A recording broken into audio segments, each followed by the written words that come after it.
જૂનાગઢ જિલ્લા જેલ નજીક પોલીસ વાહન ફસાયું। ભૂગર્ભ ગટર અને ગેસ લાઇનના કામકાજ માટે ખોદકામ થયું હતું। રસ્તાઓ ખોદી નાખવામાં આવતા પોલીસનું વાહન ફસાયું।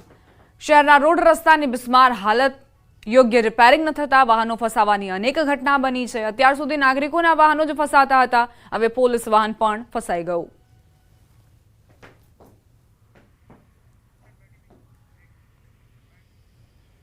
समाचार अमदावाद क्राइम ब्रांचे मोटी मात्रा में ड्रग्स जत्थो झड़प्यो छे। करोड़ों रूपियाना ड्रग्स साथे ओडिशाना 3 लोकोनी धरपकड़ कराई।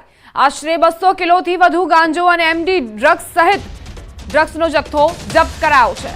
ओडिशाथी ट्रकमां आवेला सुकवेला गांजानो पाउडर मोटी मात्रामां मळी आव्यो। गुजरात सहित अन्य राज्यमां आ ड्रग्सनो जत्थो उतार्यो होवानी माहिती मळी।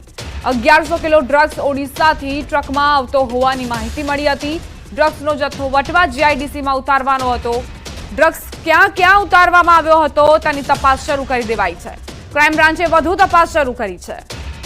समग्र मामले गृह राज्यमंत्री हर्ष संघवीए पण निवेदन आप्युं। 10 दिवसमां 34 थी वधु केसो कराया। 200 किलो गांजो पकड़वामां पोलीसने सफलता मळी। पोलीस ड्रग्स सामे एक लड़ाई लड़ी रही छे। तमाम अन्य देशमांथी आवता ड्रग्सने रोक्युं। हुं अमदावाद पोलीसने अभिनंदन पाठवुं छुं।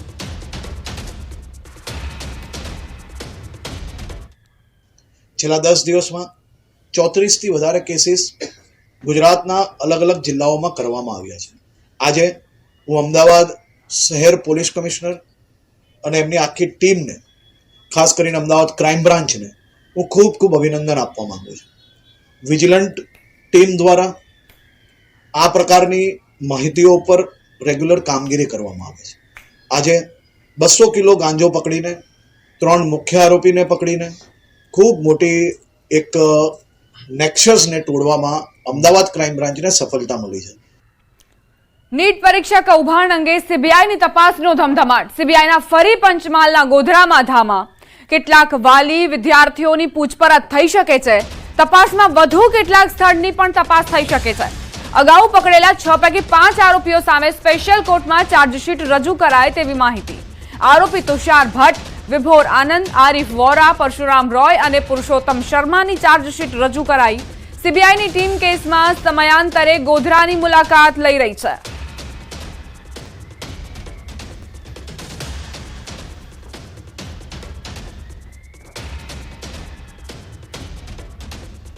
बुलेटिन में रोकाईशुं एक नानकड़ा विराम माटे। आप जोता रहो न्यूज 18 गुजराती।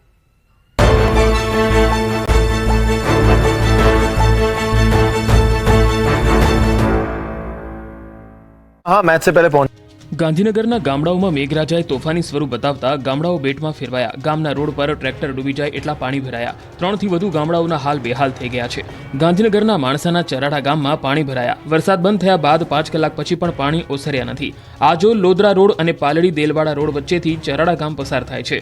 વરસાદી પાણીનો નિકાલ નહીં થતો હોવાનો ગ્રામજનોનો આક્ષેપ છે। ચરાડા ગામમાં પાણી ભરાયાની સ્થિતિને પગલે ગ્રામજનો મુશ્કેલીમાં મુકાયા છે। સ્મશાન યાત્રા પણ ટ્રેક્ટરમાં લઈ જવાની ફરજ પડી હતી। ટ્રેક્ટરની ટ્રોલી સુધી પાણી ફરી વળતા ખાટલામાં નનામી મૂકીને લઈ જવામાં આવી હતી। વરસાદી પાણીના નિકાલની યોગ્ય વ્યવસ્થા થાય તેવી લોકોએ માંગ કરી। હવે ગાંધીનગરના સમો ગામના હાલ જુઓ। સમોમાં વરસાદે તારાજી સર્જી છે। અહીં 100 જેટલા મકાનો પાણીમાં ગરકાવ થઈ ગયા છે। સમો ગામનો રસ્તો બેટમાં ફેરવાયો છે। ખેતરમાં જવા માટે પણ લેવો પડે છે ટ્રેક્ટરનો સહારો। લોકોનું કહેવું છે કે 1997માં પણ આવી પરિસ્થિતિ થઈ હતી। હજુ સુધી કોઈ વ્યવસ્થા કરાઈ નથી। સમગ્ર ગામમાં પાણી ભરાઈ ગયા છે। ખેતરમાં જવામાં ભારે મુશ્કેલી પડે છે। ઘરમાં સાપ આવતા દહેશત ફેલાઈ છે। કાચા મકાનની દિવાલ તૂટી પડતા નુકસાન થયું છે। તો વરસાદથી દહેગામના હાલ બેહાલ થઈ ગયા છે। દહેગામના અનેક ગામડા પાણીમાં ગરકાવ થયા છે। દહેગામનું નાની માછંગ ગામ પાણીમાં ડૂબી જતા લોકોને પાણી વચ્ચે દિવસો પસાર કરવાની નોબત આવી છે। ગામનો મુખ્ય રસ્તો પાણીમાં ગરકાવ થતા લોકો પરેશાન થયા છે। અનેક લોકોને સલામત સ્થળે ખસેડવાની જરૂર છે। ગામ લોકો તંત્રના મદદ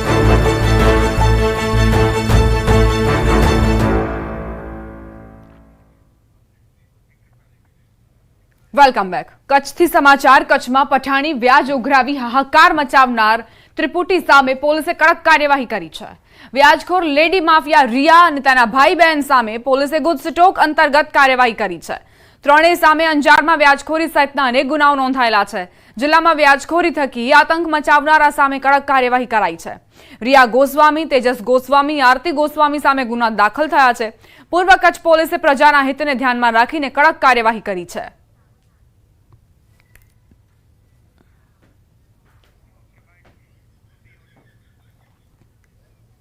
રિયા ગોસ્વામી અને એમના સાગરીતો આર્થિક ગોસ્વામી તથા એમનું જે ભાઈ હતું તેજસ ગોસ્વામી એ ત્રણેય વિરુદ્ધ જે છે ગુજસી ટોકની એક્ટ હેઠળ કાર્યવાહી કરવામાં આવેલ છે, જેમાં એ ત્રણેયને એમાં ડિટેન પણ કરવામાં આવેલ છે. મહત્વપૂર્ણ સમાચાર પ્રાપ્ત થઈ રહ્યા છે. પ્રેમિકાના પ્રેમીએ ધમકી આપતા યુવકનો આપઘાત. મહેસાણાના કડી નજીક કેનાલમાં યુવકે આપઘાત કર્યો. આપઘાત પહેલા મિત્રો સાથે યુવકે વાતચીત કરી. મિત્રો સાથેનું અંતિમ કોલ રેકોર્ડિંગ સામે આવ્યું છે. ધમકી આપનારના નામનો રેકોર્ડિંગમાં ઉલ્લેખ. મિત્રો સાથે અંતિમ વાર કોલ કરીને વાત કરી યુવકની આત્મહત્યા. મૃતદેહનું પીએમ કરીને ફરિયાદ નોંધી તપાસ કાર્યવાહી શરૂ કરવામાં આવી છે.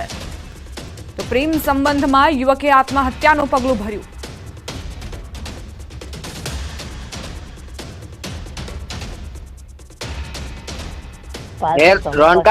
રોનકા તાર ભણિયાન સોગન રોનકા આમથી લે તારી બૂન ને તારો ભાઈ ટેન્શન માં મારા ભાઈ પપ્પા નો હું જો મારા ભણાની સોગન કઈ તો નહીં જીવાય. જેટલા ટાઈમ હું એ જ જોઉં મારે નહીં મેળાવા. ખરેખર તમે હેરાન થઈ જાઓ પાછળ હું હાથથી બધું રેકોર્ડિંગ ચાલુ કરું. ખરેખર નહીં જીવાય. મારા ભણાની કસમ તો હું આજે કરવા જાય હું મહેરબાની કરીને 10 મિનિટ મારી વાત સાંભળી લે. ખરેખર કોલેજ એટલું પ્રેશર મારા ઉપર હું નહીં જીવી શકું કોલેજ વાળાના કારણે. નહીં જીવાય મારા પહેલી વાર નો હું ફોન કાપતા હું તને લોકેશન કઈ જઈ મળી લેજે. કેમ કે તું મને મળવા આવે ને હું તને લોકેશન કહી દે. મળવા આવે ટાઈમ એટલો થઈ ગયો છે કે મારે જોઈએ કે મારા મમ્મી પપ્પાને એટલું કહેજે કે રોનક ખરેખર કંટાળે. તો પ્રેમિકાના પ્રેમીએ ધમકી આપ્યા બાદ કઈ રીતે આ યુવકે પોતાનો જીવ ગુમાવ્યો તે પહેલાનું આ કોલ રેકોર્ડિંગ છે. પોતાના મિત્રને તેણે કહ્યું કે હું જીવનથી કંટાળ્યો છું, પ્રેશરમાં છું, દબાણમાં છું અને એટલે જ મારા માતા પિતાને કહેજે કે પ્રેશર હોવાના કારણે મેં આ અંતિમ પગલું ભર્યું છે.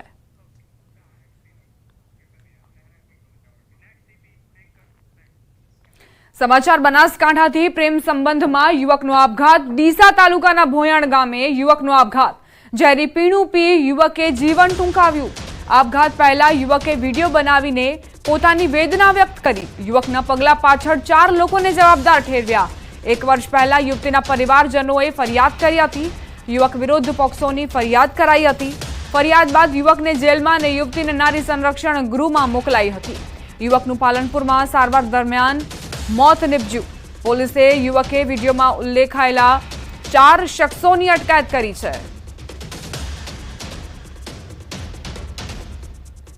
બનાસકાંઠાના લુદારા નજીક માતાએ સંતાનો સાથે કેનાલમાં ઝંપલાવ્યું. માતાએ 3 સંતાનો સાથે નર્મદા કેનાલમાં ઝંપલાવ્યું. 3માંથી 1 બાળકનો આબાદ બચાવ થયો. અન્ય 2 બાળક અને માતાની નર્મદા કેનાલમાં શોધખોળ હાથ ધરાઈ. ભાભર તાલુકાના ગાંગુણ ગામની પરિણીતાએ પોતાના બાળકો સાથે કેનાલમાં ઝંપલાવી જીવન ટૂંકાવ્યું. આપઘાત કરવા પાછળનું કારણ હજુ અકબંધ છે.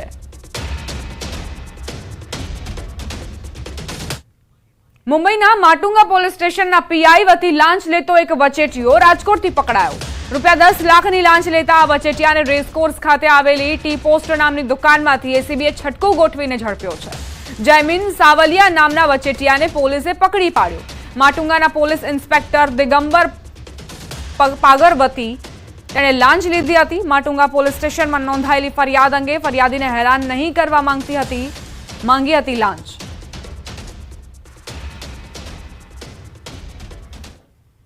સમાચાર વડોદરાના કરજણથી. કરજણમાં એસીબીની સફળ ટ્રેપ. એમજીવીસીએલનો લાંચિયો જુનિયર એન્જિનિયર રંગે હાથ ઝડપાયો.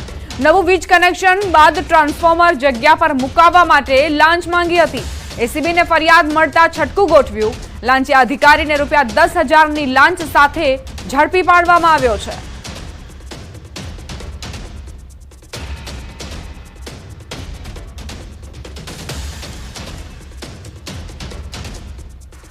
વિરમગામમાં ડોક્ટરને ખોટા ગુનામાં ફસાવી દેવાની ધમકી આપી ખંડણી માંગનાર ઝડપાયો. સોશિયલ મીડિયાના માધ્યમથી બદનામ કરવાની ધમકી આપી 13 લાખની ખંડણી માંગી હતી. બાદમાં 4 લાખ રૂપિયાની વસૂલી કરવામાં આવી હતી. આખરે ડોક્ટરે ફરિયાદ નોંધાવતા વિરમગામ પોલીસે 4 લાખના મુદ્દામાલ સાથે ખંડણીખોરને ઝડપી આગળની કાર્યવાહી હાથ ધરી છે. બદનામ ન થવું હોય ને તમારી વિરુદ્ધ ફરિયાદ ન થાય એ માટે 13 લાખ રૂપિયાની એણે માગણી કરેલી હતી, જેથી ડૉક્ટર પ્રકાશ સારડા સાહેબે પોતે થોડા શોકમાં આવી ગયેલા અને તેની સાથે વાતચીત કરી અને છેલ્લે 4 લાખ રૂપિયા આપવા માટે તૈયારી બતાવી હતી. ભોજવા બ્રિજ પાસે પોલીસ ઇન્સ્પેક્ટર શ્રી દવે અને એની ટીમે એને ઇન્ટરસેપ્ટ કરી પકડી અને તેની પાસેથી આ 4 લાખ રૂપિયા છે એ કબજે કરેલ છે અને આરોપીને અટક કરેલ છે. હવે